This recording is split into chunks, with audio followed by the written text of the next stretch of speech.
চলতেছে ভাই শুরু করবো। প্রিয় সাংবাদিক ভাইরা, আজকে আমরা দেখেছি যে ঢাকা বিশ্ববিদ্যালয়ের রাজু ভাস্কর্য এবং বাংলা একাডেমিক যে রাস্তায়, সেই রাস্তাতে নিষিদ্ধ ঘোষিত জঙ্গি সংগঠন সন্ত্রাসী ছাত্রলীগ তারা মিছিল করেছে, স্লোগান দিয়েছে একটা ব্যানার নিয়ে। এবং এছাড়াও আমরা দেখেছি সারা রমজান মাস ধরেই তারা ক্যাম্পাসের আশেপাশে বিভিন্ন জায়গায় ঢাকা শহরে তারা ইফতার মাহফিল করেছে এবং সেইখানে তারা নিজেদের কর্ম পরিকল্পনা বাস্তবায়ন করছে এবং তারা ফেসবুকে সেটা ফলো করে প্রচার করেছে। এছাড়াও আমরা উদ্বেগের সাথে দেখেছি সারা বাংলাদেশেই নিষিদ্ধ ঘোষিত আওয়ামী লীগ এবং তার সহযোগী সংগঠন যুবলীগ, ছাত্রলীগ বিভিন্ন মিছিল করেছে, তারা তাদের কার্যক্রম পরিচালনা করছে। এই ক্ষেত্রে প্রশাসনের যে ভূমিকা সেটি অত্যন্ত নিখারজনক এবং তাদের যে অবস্থান, সেই অবস্থান আমরা সন্তুষ্ট নই এবং তাদের বিরুদ্ধে কোনো ব্যবস্থা এতদিনে তারা গ্রহণ করতে আমরা দেখিনি। এই অবস্থায় আজকে আমরা শাহবাগ থানায় এসেছিলাম, থানার যারা কর্মরত আছেন তাদেরকে অবহিত করতে এবং ব্যবস্থা নেওয়ার জন্য, তাদেরকে জোরদার করার জন্য আমরা আজকে থানায় এসেছিলাম। এই মুহূর্তে সমগ্র পরিস্থিতি নিয়ে বক্তব্য প্রদান করবেন জাতীয় ছাত্র শক্তির কেন্দ্রীয় নির্বাহী সংসদের সভাপতি জনাব জাহিদ হোসেন। সম্মানিত সাংবাদিক বন্ধুগণ এবং নেতাকর্মীবৃন্দ, আপনাদের সবাইকে পবিত্র ঈদুল ফিতরের শুভেচ্ছা জানাই।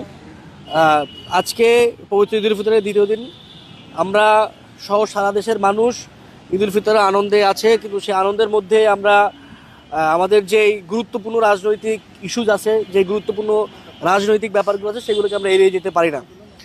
আমরা দেখলাম আজকে সকালে যখন ঈদের বন্ধে পুরো ঢাকা বিশ্ববিদ্যালয়ের ছাত্ররা আনন্দ উদযাপনের জন্য, আনন্দ ভাগাভাগির জন্য পরিবারের কাছে গিয়েছে, গ্রামের বাড়িতে গিয়েছে, ঠিক সেই মুহূর্তে আজকে আমরা দেখলাম আজকে সকালে ঢাকা বিশ্ববিদ্যালয়ের রাজু ভাস্কর্য, যে রাজু ভাস্কর্য থেকে জুলাই গণঅভ্যুত্থানের সূচনা, যে রাজু ভাস্কর্য থেকেই মিছিল উঠছিল তুমি কে আমি কে রাজাকার, যে রাজু ভাস্কর্য থেকেই স্লোগান উঠেছিল এক দফার, সেই রাজু ভাস্কর্যের পাদদেশে এবং ঢাকা বিশ্ববিদ্যালয়ের রাস্তায় নিষিদ্ধ ছাত্রলীগ, জঙ্গি সংগঠন সন্ত্রাসী ছাত্রলীগ ব্যানার নিয়ে মিছিল করেছে।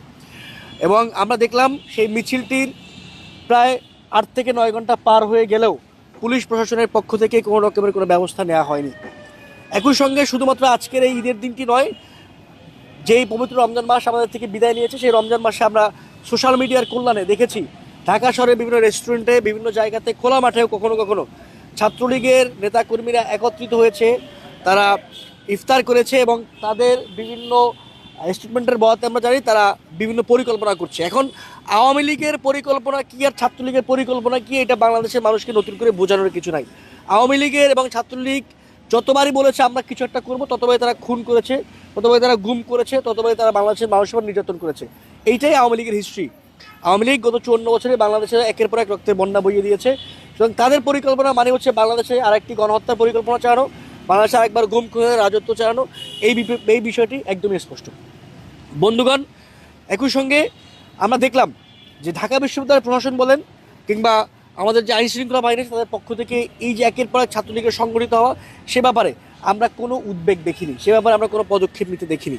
দেখুন, ছাত্রলীগ নিষিদ্ধ ঘোষিত, ছাত্রলীগের যদি 10 জন 5 জন সংগঠন বলা হয়, যখন কিছু মানুষ একত্রিত হয় এবং তারা কোনো কিছু একটা করবার উদ্যোগ নেয়, ছাত্রলীগ নিষিদ্ধ, বাংলাদেশের নির্বাহী আইনে তাকে নিষিদ্ধ করা হয়েছে। তারপর যখন তারা একত্রিত হচ্ছে, তারা সন্ত্রাস বিরোধী আইনে প্রত্যেকে গ্রেফতার হওয়ার কথা, কিন্তু আপনারা দেখেন কেউ গ্রেফতার হচ্ছে না। একই সঙ্গে পুলিশ থেকে কোনো ব্যবস্থা নেওয়া হচ্ছে না। যে সকল ছাত্রলীগের সন্ত্রাসীরা যারা 15 জুলাই সহ ঢাকা শহরে বিভিন্ন সময় কিলিং করেছে, 15 জুলাই ঢাকা বিশ্ববিদ্যালয় ক্যাম্পাসে হামলা চালিয়েছে, তারা একের পর এক জামিন পেয়ে যাচ্ছে এবং জামিন পেয়ে তারা উল্লাস করছে। সুতরাং এটা একটা পুরোটা সিস্টেমের যে ভঙ্গুরতা, সেই ভঙ্গুরতাকে প্রকাশ করে যে একদিকে পুলিশ গ্রেফতার করে না, আর পুলিশ গ্রেফতার করলে তাদের কোর্ট থেকে জামিন হয়ে যায়। পুরো সিস্টেমটা একটা আওয়ামী সিস্টেম এখনও রয়ে গেছে। এবং আমরা দেখলাম 12 তারিখে নির্বাচন হওয়ার পরে যেন আওয়ামী লীগ আর ছাত্রলীগের সারা দেশে ঈদ শুরু হয়েছে। আপনারা নিশ্চয়ই দেখেছেন, সাংবাদিক ভাইরা যারা আছেন এখানে, যে একের পর এক বিএনপি নেতাকর্মীদের প্যাট্রোনাইজেশনে, পৃষ্ঠপোষকতা একের পর এক আওয়ামী লীগের অফিস খুলে দেওয়া হয়েছে এবং সেখানে গিয়ে তারা আবার জয় বাংলা স্লোগান দিচ্ছে, নানা রকম স্লোগান দিচ্ছে। তো এই যে আওয়ামী লীগ উন্মুক্ত হচ্ছে, ছাত্রলীগ মিছিল দিচ্ছে, এবং সেইটা শুধুমাত্র আমরা যারা জাতীয় ছাত্র শক্তি করি কিংবা যারা ছাত্রদল করেন, শিবির করেন, এই সকল ভাইদের জন্য, শুধুমাত্র রাজনৈতিক কর্মীদের জন্য হুমকি সব তা না। আওয়ামী লীগ শুধুমাত্র ছাত্রদল, শিবির, ছাত্র শক্তি বা বামপন্থী যে সকল সংগঠন অভ্যুত্থানে ছিল তাদের জন্য ক্ষতিকর, তারা পুরো বাংলাদেশের জন্য ক্ষতিকর। আপনারা লিখে রাখেন, যদি ছাত্রলীগ বাংলাদেশে কোনো না কোনোভাবে ব্যাক করতে পারে তাহলে শুধুমাত্র ছাত্রশক্তি, শিবির বা ছাত্রদলকে মারবে না, তারা পুরো ছাত্রদের উপর আবার ন্যাক্কারজনক হত্যাকাণ্ড চালাবে। এটা বাংলাদেশের ভবিষ্যৎ হবে যদি ছাত্রলীগ ফিরে আসে।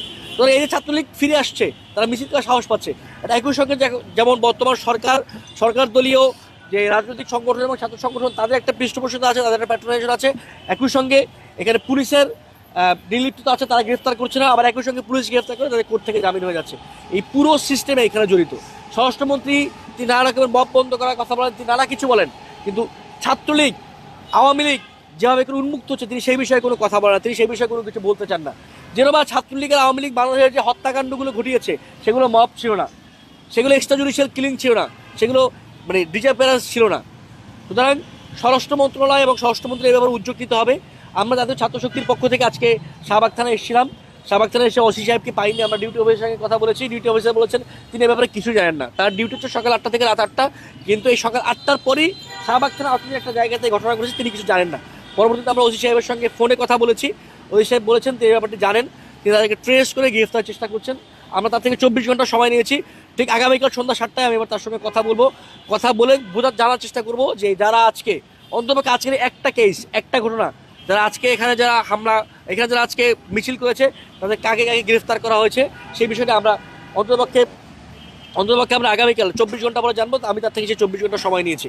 বন্ধুগণ, একই সঙ্গে আমরা স্বরাষ্ট্র মন্ত্রণালয় সহ সবাইকে, এখানে আইন মন্ত্রণালয়ের দায়িত্ব আছে, আইন মন্ত্রণালয়ের গুরুত্ব আছে, সবাইকে আমরা আহ্বান করব যে বাংলাদেশে একটা খুনি গোষ্ঠীকে, যাদের হাতে হাজার হাজার মানুষের রক্ত লেগে আছে, যেই খুনিদের বড় খুনি শেখ মুজিব, যে শেখ মুজিবের হাত দিয়ে বাকশাল শুরু হয়েছিল, এই শেখ মুজিবের হাত দিয়ে, তার রক্ষী বাহিনীর হাত দিয়ে জাসদের নেতাকর্মীরা সহ তখনকার মুক্তিযুদ্ধের পরে বাংলাদেশের মানুষ খুন হওয়া শুরু হয়েছিল, যার একটা কালো অধ্যায় শেখ হাসিনা, যিনি গত 16 বছরে বাংলাদেশে মিনিমাম 3টি গণহত্যা চালিয়েছেন।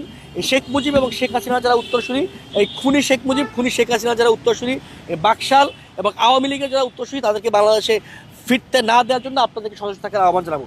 এবং যখনই আপনারা দেখবেন যে পুলিশ এবং স্বরাষ্ট্র মন্ত্রণালয় বলেন, আইন মন্ত্রণালয় বলেন, তারা যখন উদ্যোগ দেয় না, তখনই আমরা যারা জুলাই গণঅভ্যুত্থানে ছিলাম, শুধু আমরা না, এখানে আরও অন্য ছাত্র সংগঠন আছেন, আরও ব্যক্তিরা আছেন, তাদেরই উদ্যোগ নিতে হয়। তারাই দেখবেন যে আওয়ামী লীগ ছাত্রলীগকে ধরে থানায় দিয়ে যায়, এটা তাদের কাজ না। আওয়ামী লীগের ছাত্রলীগ ধরা আমাদের কাজ, এটা পুলিশের কাজ। পুলিশ যখন না করে তখন বাংলাদেশের ছাত্রদের নিরাপত্তার জন্য আমাদেরকে এটা দায়িত্বটা কাজে তুলে নিতে, আমরা ধরতে চাই না, এটা আমাদের কাজ না। আমাদের কাছে পড়ালেখা করা, আমরা পড়ালেখা করবো, আমরা জ্ঞান উৎপাদন করবো, জ্ঞান বিতরণ করবো, এগুলো আমাদের কাজ না। কিন্তু যখনই পুলিশ তার কাজটি করে না, তখন বাংলাদেশের মানুষের নিরাপত্তার জন্য আমাদের এটি করতে হয়। পুলিশ গুলি চালিয়েছিল জুলাই মাসে, আমরা সেই গুলির বিপক্ষে ছিলাম, সেটা আমাদের নৈতিক দায়িত্ব ছিল। এখন যদি পুলিশ তৎপর না হয়, আমরা ইনশাআল্লাহ তৎপর আছি এবং তৎপর থাকবো। সাংবাদিক বন্ধুরা যারা কষ্ট করে এসছেন ঈদের মধ্যে, আপনাদের সবাইকে ধন্যবাদ। হ্যাঁ ভাই বলেন। বিশ্ববিদ্যালয়ের ভিতরে পুলিশের যে ভূমিকা আমরা দেখছি, পুলিশের সবচেয়ে বড় একটা কম থাকে, মানে যেখানে বিশ্ববিদ্যালয় প্রশাসনের হ্যাঁ, আমি সকালে এটার পরে ঢাকা বিশ্ববিদ্যালয়ের প্রক্টর আছেন, প্রক্টরের সঙ্গে কথা বলেছি। প্রক্টরকে আমি এই বিষয়ে জানিয়েছি। প্রক্টর যেটি বলেছেন, আমরা যেটি বিভিন্ন জানতে পেরেছি, যারা আজকে সকালে এখানে মিছিলটি করেছেন কেউ ঢাকা বিশ্ববিদ্যালয়ের ছাত্র নামে, ঢাকা বিশ্ববিদ্যালয়ে সাবেক যারা ছাত্রলীগ ছিলেন তারা কেউ নেই, এগুলো সবগুলো হচ্ছে মহানগরের ছাত্রলীগ। তো পুলিশের এই দায়টা বেশি, কারণ এরা ঢাকা শহরের বিভিন্ন জায়গাতে ছড়িয়ে ছিটিয়ে থাকেন আর কি।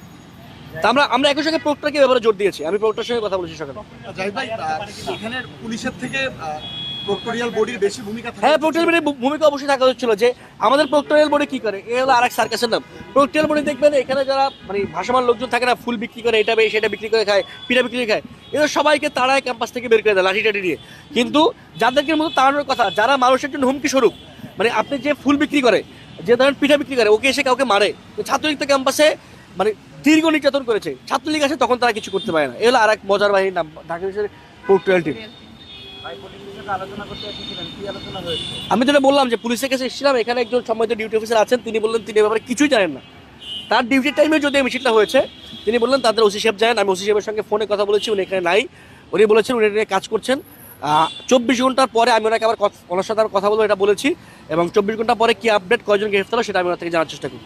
থ্যাংক ইউ ভাই, আপনাদের সবাইকে। ভাই ডাকসুর কি বলবো, ডাকসুকে তো ডাকসুর প্রক্টোরিয়াল টিম একই অবস্থায়। এরা সবাই ভাসমান লোকজন যারা আছে ক্যাম্পাসের মধ্যে থাকে এদেরকে পিটাই বের করে ছাত্রলীগের বিরুদ্ধে কোনো অবস্থান নাই।